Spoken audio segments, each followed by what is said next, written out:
Mais quand tu livres quelque chose, et c'est facile de voir que l'énergie, ça fait...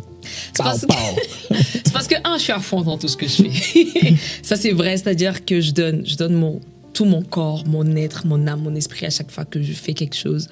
Et l'avantage avec la musique, de façon globale, que ce soit le slam ou le chant, c'est quelque chose que j'aime. J'ai pas l'impression de travailler. Oui, c'est mon métier, mais j'ai pas l'impression d'être en train de faire une corvée. Je le fais de façon pleine. Mais disons qu'il y a aussi une démarche derrière. C'est ça. Parce que pendant longtemps, on a été habitué au slam avec un piano triste ou avec une guitare a cappella, etc. Et dans mon premier album, effectivement, c'est ce que j'ai fait, Slam Thérapie, parce que c'est ce que je connaissais.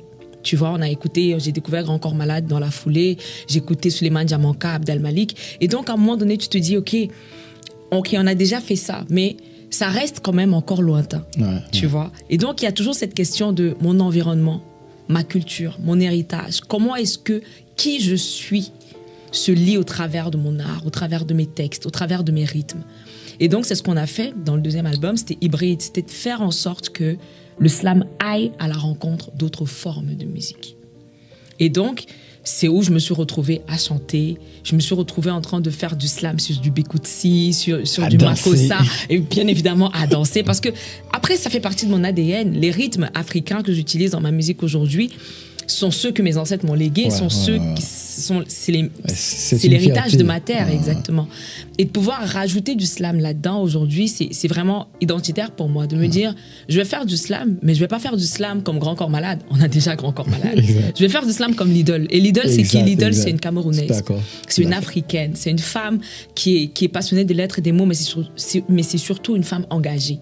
Tu vois, donc ça va transparaître dans les thématiques que je vais aborder, ça va transparaître dans même ma façon de me vêtir quand je suis en concert.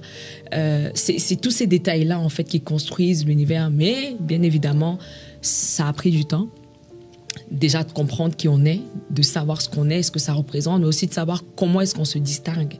Trouver sa voix, pouvoir lui donner un sens, créer une identité. Et le reste, c'est juste le cœur. Faire avec le cœur. En